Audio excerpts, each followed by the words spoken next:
maybe the single most annoying aspect of old school hot takes style radio, to me anyway, is that it's generally seen as a sign of weakness. And I'm talking about among the listenership. If the host ever dared to suggest that he might have been wrong about something. Good morning to you. Good Monday morning. I'm Dejan Kovacevic of DK Pittsburgh Sports. This is Daily Shot of Steelers. It comes your way bright and early every weekday. If you're into the other two teams in town that I cover, I also offer daily shots of both Penguins and Pirates. And I hope you'll take the time to check those out as well. It is Quarterback Monday here on the Daily Shot. That's going to bring up a subject about which I very well could be wrong. Not really there yet, but I could be. That, of course, was in my vociferous opposition to Aaron Rodgers being brought here, which went on only for months and on a pretty much everyday basis. And rather than going over reasons why I still might be right, I'm going to turn today's episode into the other thing. Because among my chief concerns was that Rodgers just, he wasn't even going to do this. Like, he was just going to retire, and he was going to make everybody associated with the Steelers, chiefly Mike Tomlin, look like fools, stringing them along. I really didn't like that. Criticized it in a way that I felt was appropriate. Well, he's here now. He signed. He was at minicamp. So that concern, very obviously, right out the window. As I often say, circumstances change, stances change. Another concern I'd raised repeatedly, actually beyond repeatedly. He's old, can't play anymore. Well, now, I don't know right now. I don't know how anybody could, whether or not he can still play. I do know that he came to minicamp with no limitations, no visible health issues, and in fact, he was adamant that this was the best and strongest that he's felt since the Achilles injury a couple of years ago, which medical precedent shows does take some time to heal. Another one I had, and this was pounded almost as much.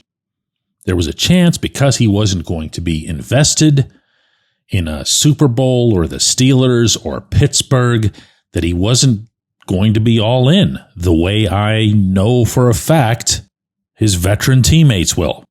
That one really bugged me a lot, because I know how badly Cam Hayward, TJ Watt, these guys want to win. They want to succeed in the playoffs. And it was tough to think about what it would be like to have a quarterback in who, was just really just hanging on with only selfish motives. Well, here again, we've seen all of one minicamp, which is anything but definitive. And until they face the Steelers collectively, adversity, we're not going to see anybody's true colors in this scenario. All right, with this one, I got to watch how Rodgers interacted with his teammates, his fellow quarterbacks, the respect and acknowledgement of Mason Rudolph being there and Rudolph's time with the Steelers, and him asking more questions of Rudolph than the other way around about how things are done in this setting, the way he handled Will Howard, the way he spoke about Will Howard, the way he was dealing really even with some of the team's lower level staffers. I also liked the way he looked like he was having fun, smiling and joking. He was behaving in the way that I've seen in the past other prominent athletes will behave when they know they're entering their last year. They just seem to soak up everything a little bit more. Things that used to be burdensome now all of a sudden are, I'm going to miss this when it's not around.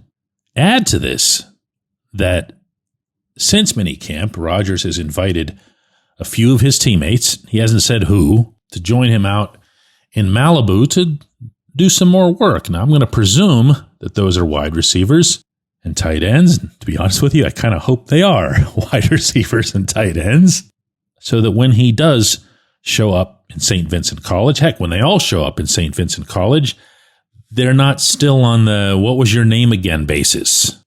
Rodgers isn't getting pushed to do that. There's no way anybody could pull that off. He's not getting paid to do that because that's just not allowed. There's only one reason he could be doing it, and it's a good reason. And it's another reason that I'm laying right down here in front of you that I could end up being wrong. And if I am, so what? I say this a lot, but I don't engage in forecasting the future. I'm a reporter. I don't ever care if I'm right or wrong or really anywhere in between.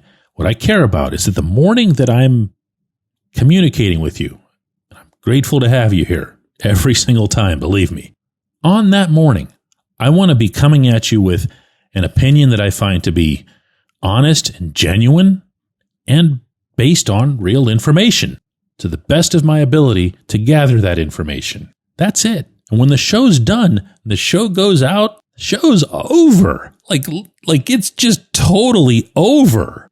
The next time I think about the show will be with the next show. Well, we've had quite a few shows in the figurative sense since Rodgers signed. Everything to date has been a positive. Could it all be blown up? Sure.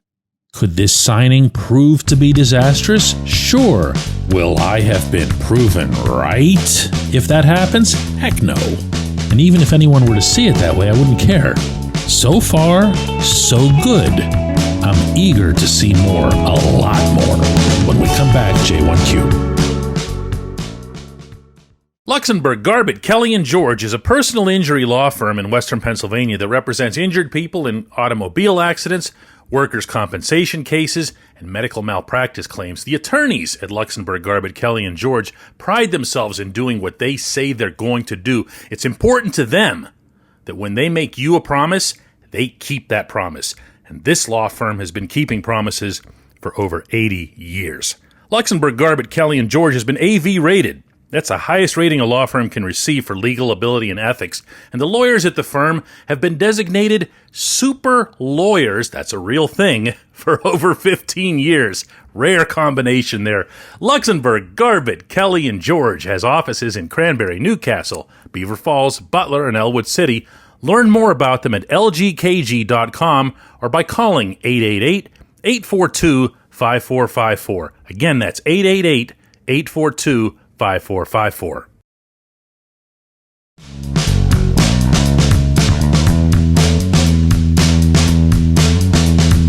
Today's J1Q comes from Bob, who says, DK, we all agree that TJ Watt skipping minicamp meaningless. My question is, why do players do that?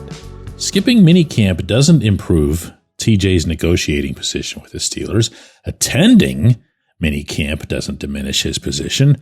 So why doesn't he just go to minicamp? There's no real injury risk, and it seems like it's a great chance to meet the new guys and continue to build team rapport. What am I missing here? Bob, I'm not sure that you're missing a whole lot, to be honest with you. And to be further honest, not really sure I ever thought of it like that. I don't ever pretend to have all the answers, nor all the experience, nor all of the thought processes. I just never really thought of it that way. If you're sending a message, in general, you should be doing it to people who would receive such a message. And the Steelers, absolutely, unequivocally, based on voluminous precedent, would not. Why? Because they know TJ wants to be there. They know TJ wants to be a Steeler for life. Two, as Mike Tomlin addressed a couple of times during minicamp, whenever the subject of TJ came up, anytime there's a scenario in which both sides want the same thing, it tends to get done. And Tomlin, isn't the type to resist these kind of maneuvers. He's just not. Sure, we can all cite from the past other examples, including from the Steelers, specifically Chuck Noll, when somebody would hold out or somebody wouldn't be there or was threatening this or that. And he would always have that one really memorable line that would send his message out that he really didn't care if they were there or not, and that's not necessarily a great thing for the player. In Tomlin's case, he just sees it as, look, we're all going to get together, we're all going to figure this out, and TJ's going to be here. Meaning be here ultimately, and be here for the rest of his career. Tomlin has even endured, and I do mean endured because I can't imagine this stuff's easy for a head coach or manager in any sport anywhere. The hold-in situations, those are the ones where the player comes in, They're there at the camp, and they're just standing on the sideline or they're doing work on their own. TJ did this once himself. Minka Fitzpatrick did it. Now, those are at least a little clearer in what they're accomplishing, because the last thing you want as the athlete is to risk getting hurt. As you point out, there's really no such risk in a mini camp setting. So why do they do it? Why do they do it? Well, why did J.J. Watt, his brother, when was that, about 2 or 3 months ago, first sound the alarm about TJ's contract? And do you think that that was an accident? When did the first noise begin emanating in general that TJ was unhappy about this or that? That was when his agent was squawking. And when did TJ himself, realizing that none of us were taking any of this seriously, put up that cryptic Instagram post with the peace sign? All of these things, my friends, all of them come from an agent. All of them, not just the one in the middle. That's how this stuff happens. The Steelers roll their eyes at it, but the agent tends to feel useless unless the agent is making something happen, or at least convincing the client that something is happening. And I can promise you the same thing is true of not being around for minicamp. Agents, agents, agents. I appreciate the question, but that is all 3 of my answers to that question. I appreciate everybody listening to Daily Shot of Steelers. We'll be back with another one of these tomorrow. Don't forget to join us this afternoon for a double shot of Steelers. That's our live video that we do every day on YouTube and, of course, on the DK Pittsburgh Sports app and website.